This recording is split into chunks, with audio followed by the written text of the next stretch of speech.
Donc au fond, la question est, est-ce que tous les contenus karmiques doivent s'exprimer, hein? C'est ça, bien. Alors non, tous les contenus karmiques ne sont pas amenés à s'exprimer pour plusieurs raisons.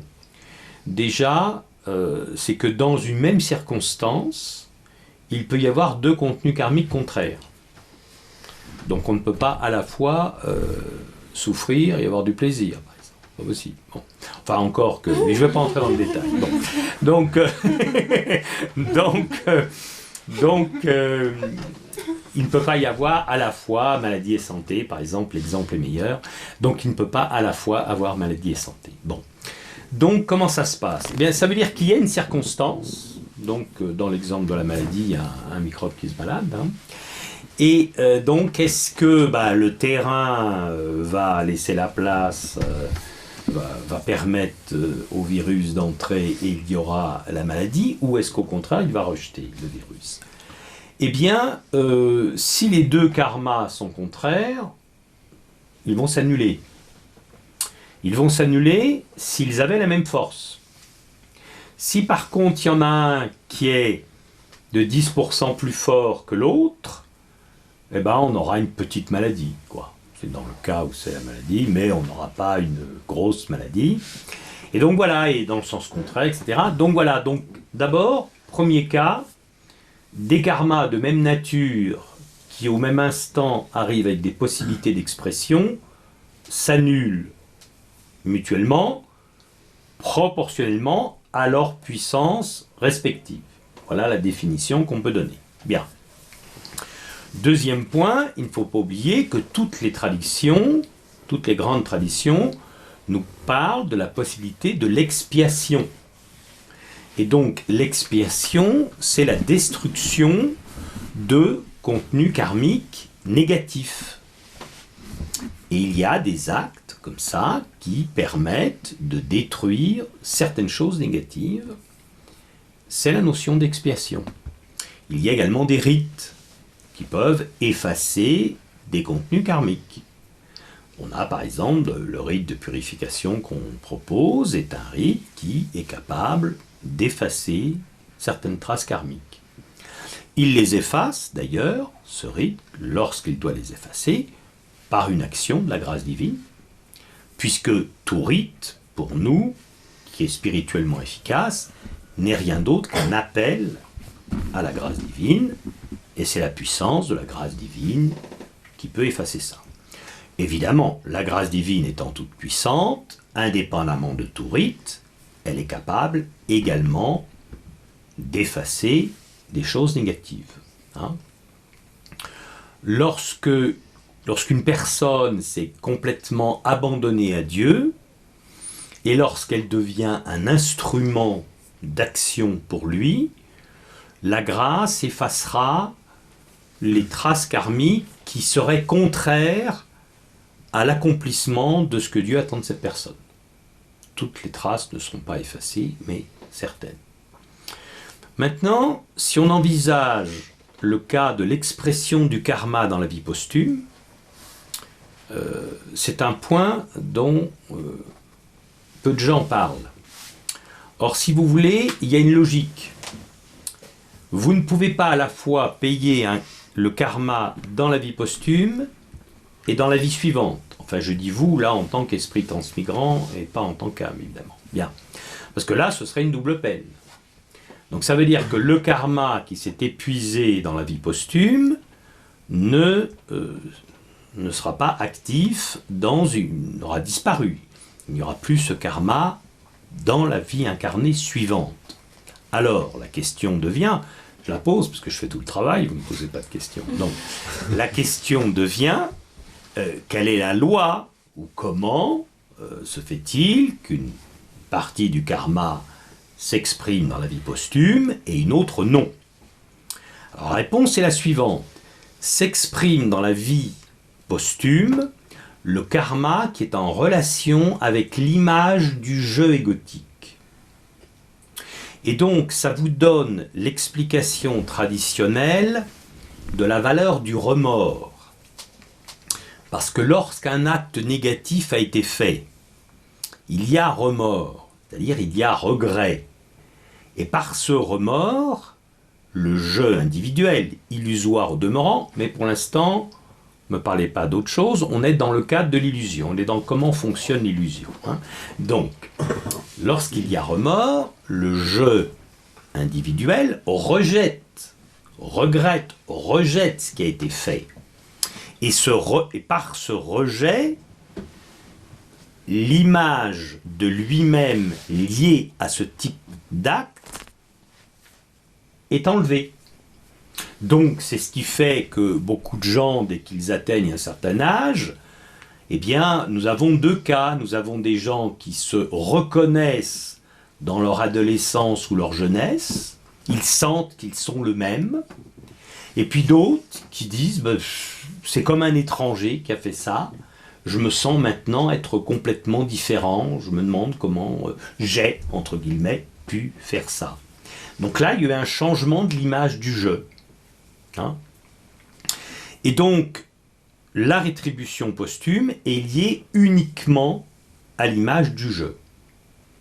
Ce qui fait que le remords est efficace puisqu'on se sépare de certaines choses karmiques qui ne s'exprimeront pas dans la vie posthume. Alors après, reste à savoir si la personne a fait son salut en termes chrétiens ou pas, c'est-à-dire, pour nous, est capable de dépasser le monde psychique et de se libérer de la transmigration ou pas. Donc, si elle n'a pas fait son salut, si le psychisme doit revenir sur Terre, le karma qui ne correspondait pas à l'image du jeu va s'exprimer dans les incarnations suivantes.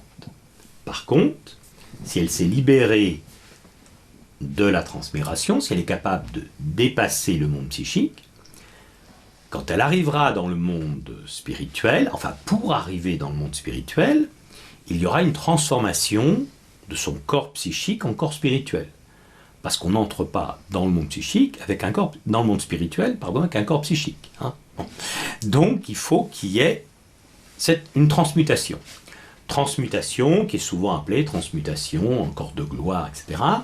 Et l'aspect lumineux du corps spirituel, qui est au fond l'ancien corps psychique transmuté, eh bien, cette luminosité, cette transmutation brûle les karmas négatifs qui n'étaient pas en relation avec l'image du moi, et donc qui ne se sont pas exprimés durant la traversée du monde psychique qui nous menait vers l'élévation au monde spirituel. Voilà, donc le karma s'exprime, mais pas dans tous les cas, pas toujours. Voilà. Et donc, juste pour en terminer sur le karma, le fait que des gens aient pu imaginer que la notion de la loi du karma était en relation avec un fatalisme montre qu'ils n'ont vraiment, mais absolument rien compris. Parce que, au contraire, à chaque instant, vous créez du karma. Et donc, je peux subir des choses désagréables, mais par le karma, je suis à chaque instant créateur de l'avenir. Et donc ça, c'est le contraire du fatalisme, c'est le contraire du pessimisme, qui s'imagine, on ne peut rien faire, c'est comme ça. Non, je ne peux pas changer, oui, tout de suite certaines choses, parce que je paye certaines dettes karmiques. Mais je prépare l'avenir. Et puis au fond, payer ses dettes karmiques, vous savez ce qu'on dit, qui paye ses dettes s'enrichit. Donc, quand vous payez des dettes karmiques, vous vous enrichissez puisque vous avez un fardeau de moins. Voilà. Et certains ont compris ça. Il y a dans des croyants qui exprimaient un certain contentement, par exemple, s'il y avait des souffrances dans la fin de leur vie, et tout ça, en disant « oui, mais ça va m'alléger » pour ensuite traverser le monde psychique et monter, parce que je paye des dettes, je me libère, je serai plus léger. Voilà. Donc, c'est une vision, le karma, extrêmement positif. Et il est vrai, j'ajouterais qu'il est vrai que les gens autour de vous qui souffrent payent des dettes karmiques. C'est vrai, ouais. Mais ce n'est absolument pas une excuse pour dire « ah ben ils payent des dettes karmiques, tant pis pour eux ». Parce qu'en disant ça, vous créez un karma d'indifférence qui vous reviendra dessus. Alors qu'en les aidant, vous créez un karma positif qui vous reviendra également. Donc on ne peut absolument pas utiliser la notion de karma pour justifier ni le fatalisme, ni l'indifférence. Au contraire, dire qu'à chaque instant, nous créons notre avenir, et que même des erreurs très graves du passé peuvent être détruites et brûlées par des actions spécifiques, c'est au contraire extrêmement positif. Voilà. On en revient donc à la question primordiale tout à l'heure.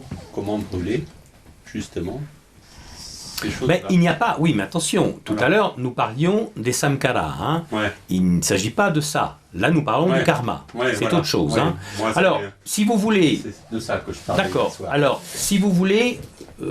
quelques petites précisions sur les 3 éléments fondamentaux qui transmigrent dans le corps causal.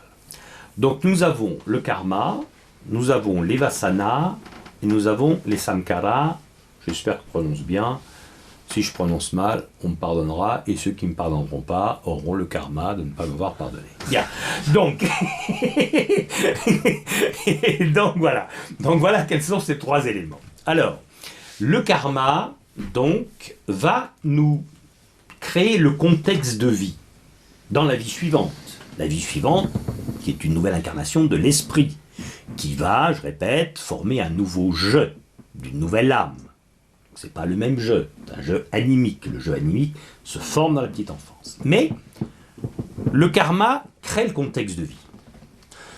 Contrairement à ce que disent certains qui n'ont pas bien compris la distinction entre les 3, avoir un bon karma n'est pas une aide spéciale pour se réaliser spirituellement. Parce que avoir un bon karma, ça veut dire que vous avez une bonne santé, vous vivez dans une famille aisée, gentil avec vous, parce que les gens aisés ne sont pas toujours gentils, donc aisé, gentil avec vous, un pays qui n'est pas en guerre, etc. C'est un bon karma. Bon. Mais regardez la biographie des grands maîtres spirituels, et vous verrez qu'il y en a certains qui ont pu naître dans des familles comme ça, mais il y en a beaucoup qui ont vécu dans des familles pauvres, qui ont été maltraités, qui ont été ceci, qui ont été cela, qui ont vécu au milieu d'un pays en guerre, tout ça. Donc, on ne peut pas dire que le contexte karmique est déterminant par rapport à la réalisation spirituelle. Ce qui compte, c'est votre manière de réagir par rapport à ce contexte. Bien. Après, les samkaras ne sont d'aucune utilité, puisque ils représentent le poids du passé, ils représentent la tendance à répéter les mêmes choses, et donc il n'y a vraiment aucun intérêt là-dedans. Donc ce qui constitue une possibilité de réalisation spirituelle, ce sont les vasanas spirituels, c'est-à-dire la tendance psychologique qui va chercher le spirituel. Mais il y aura à côté des vasanas, des tendances psychologiques passionnelles qui entreront en lutte contre la vocation spirituelle, mais quand même, c'est dans les vasanas qui sont tournés vers la réalisation de l'avenir qu'on a la possibilité de réalisation. Et donc, si la vasana vient d'une vie antérieure, eh bien, nous aurons une vocation précoce. Si par contre nous avons un désir de réalisation spirituelle qui apparaît vers les 30 ans ou plus, là, il y a de grandes chances que ça soit quelque chose qui soit créé dans cette existence. Parce qu'on crée de nouvelles vasanas, de même que des vasanas disparaissent parce qu'elles ne sont plus développées. Voilà. Donc la vasana nous pousse en arrière. Voilà, ce sont ça les 3 éléments. On peut parler du karma dans le cas du gnani. Alors oui, le karma dans le cas du gnani, déjà le gnani ne s'identifie plus, voilà, au karma. Donc bien sûr, le contexte de vie dans lequel est le gnani ne disparaît pas, mais il n'y a plus de karma qui est créé. Alors, pour expliquer ça, il faut comprendre que le karma s'accumule dans le corps causal.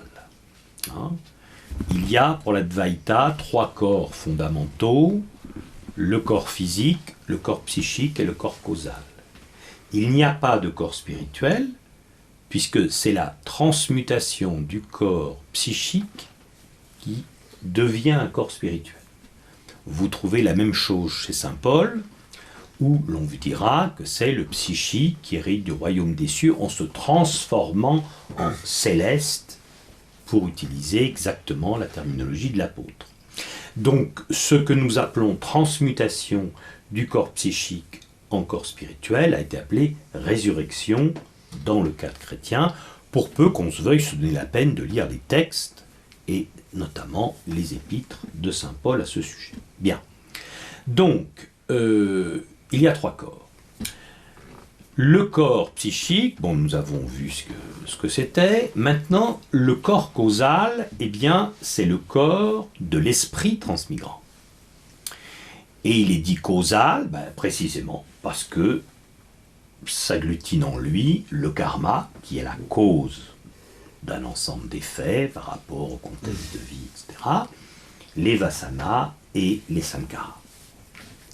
Mais tous ces contenus karmiques du corps causal s'agglutinent autour d'un point focal qui joue un peu le rôle d'aimant, et ce point focal est l'ego. Donc si l'ego disparaît, eh bien, tout ça se désagrège. J'entends disparaît constamment. Donc ça veut dire uniquement dans la mesure où la gnose est vécue de façon constante. Mais si la gnose est vécue de façon constante, il y a destruction du corps causal, comme le disent les textes de l'Advaita, et à ce moment-là, il n'y a plus de réceptacle pour le karma. Donc les actions du gnani sont dites akarmiques, n'engendrant plus de karma.